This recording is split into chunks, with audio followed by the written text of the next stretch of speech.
Bom, vamos então encerrar essa nossa disciplina de ACT e vamos falar um pouco dessa síntese da terapia da aceitação do compromisso, né? E as suas implicações na prática clínica e por que isso está dentro do nosso curso de pós-graduação aqui do Instituto Inspire. Bom, gente, ao longo dessa disciplina a gente percorreu bastante um caminho, começando pelos fundamentos da ACT, depois a gente chegou propriamente dito no como que a ACT é aplicada, né?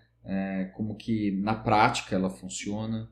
E a gente olhou com bastante atenção que não foi apenas uma sequência de conteúdos, né, de um repertório teórico, mas sim uma construção progressiva da maneira como a ACT pensa, né, nas suas estruturas, no seu modelo enquanto entendimento da realidade psicoterapêutica. Lá no início, quando a gente falou sobre contextualismo funcional, a gente produziu uma ideia central aqui.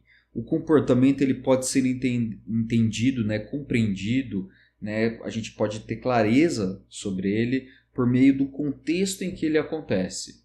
Não é a forma ou o sintoma do comportamento que define algo, mas é a sua função dentro de uma perspectiva mais geral, dentro de um contexto mais amplo.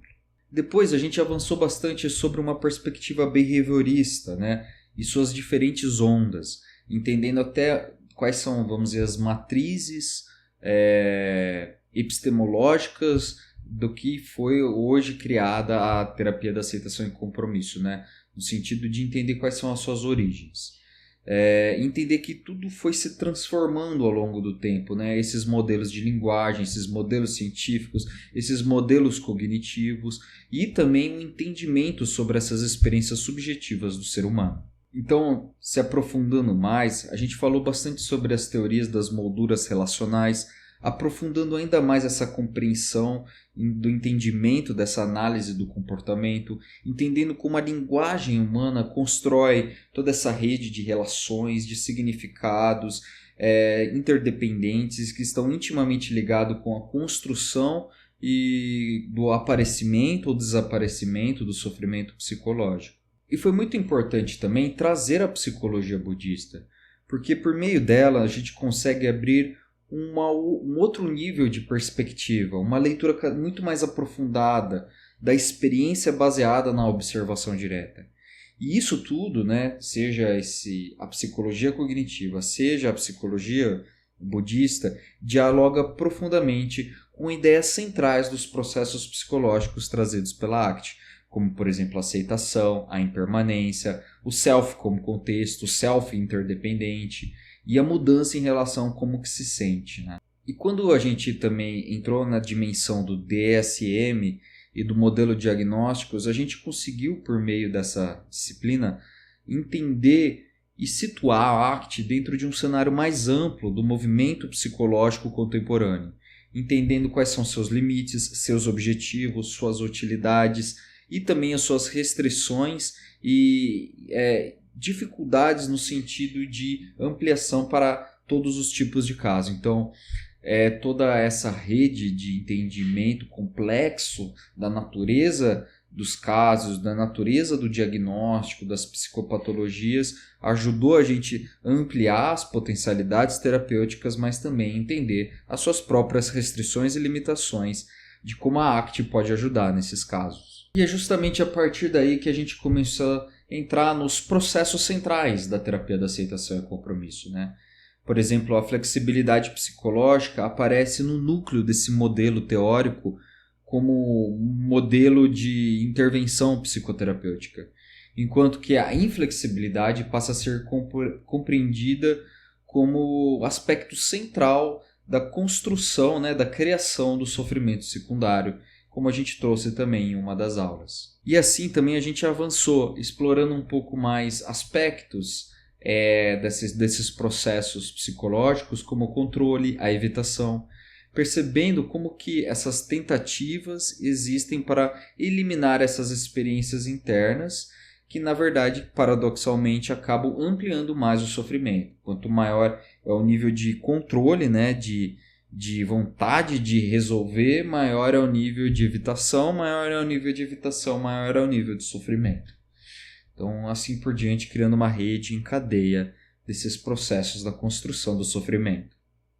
Outros processos fundamentais que a gente trouxe aqui no nosso curso é justamente o contato com o momento presente, muito parecido com os conceitos de mindfulness dos protocolos clínicos, e o self como contexto, que também é um elemento muito novo, né, na forma como a gente entende o que é o ser humano, na forma como o ser humano se relaciona com a sua própria experiência, e o que é menos baseado em uma perspectiva formista do conteúdo e mais baseado numa perspectiva empírica de observação e de abertura em relação ao momento presente. Então, tudo isso são novos mecanismos científicos da psicologia contemporânea para a gente conseguir acessar de maneira mais direta a realidade tal como ela se apresenta. Avançando um pouquinho mais, no tema seguinte a gente falou bastante sobre os processos de desfusão cognitiva, de distinção entre o que é sofrimento primário e secundário, a aceitação, os valores, ações de compromisso,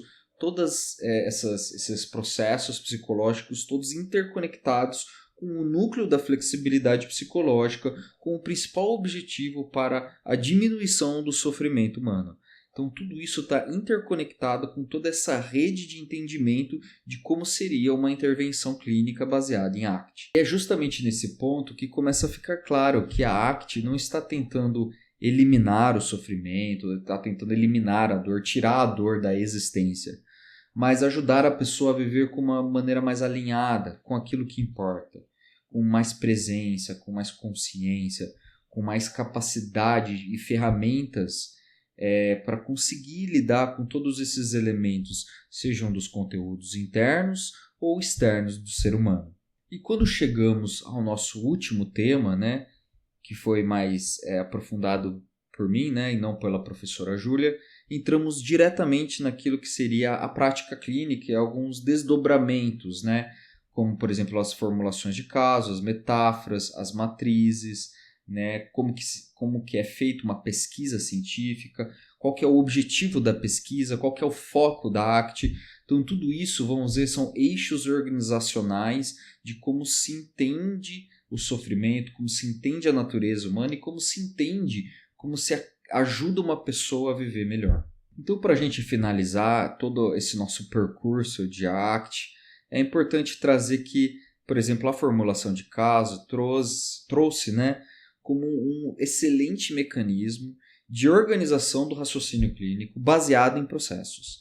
E isso que é o mais importante, é a gente sair de um modelo formista, categórico e entender a realidade humana, o ser humano e o sofrimento humano por meio de processos.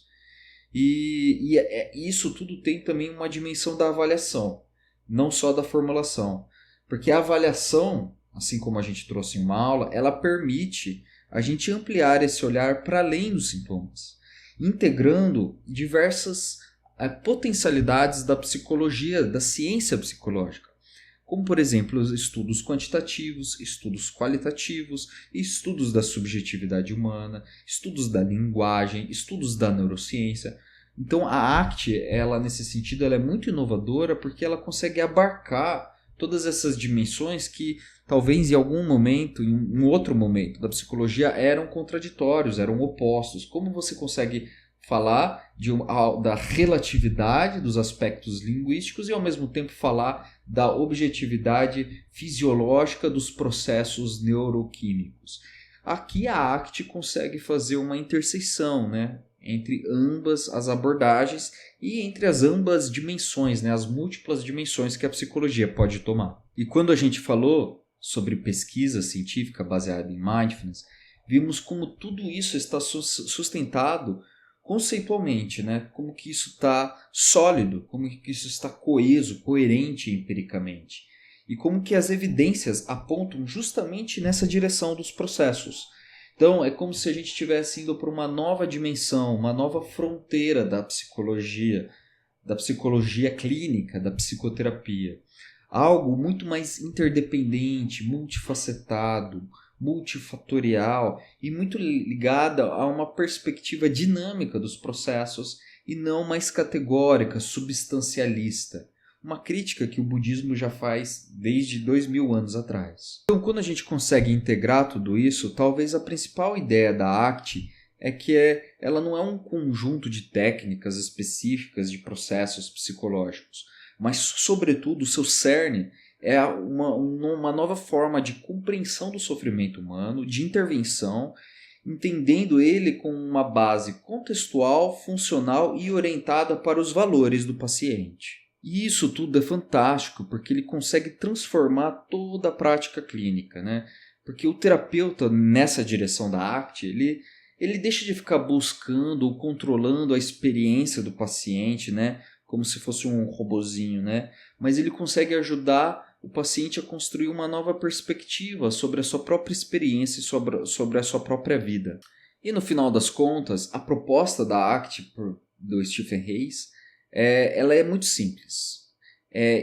Mas é uma simplicidade que também é extremamente desafiadora, que é justamente a gente conseguir ajudar as pessoas a viverem uma vida mais rica, mais plena, mais significativa, mais alinhada com aquilo que importa, mesmo com a existência de uma dor significativa, com a angústia, com as dificuldades, com a falta de clareza, mas ainda assim a gente tem um norte de uma vida que faça sentido.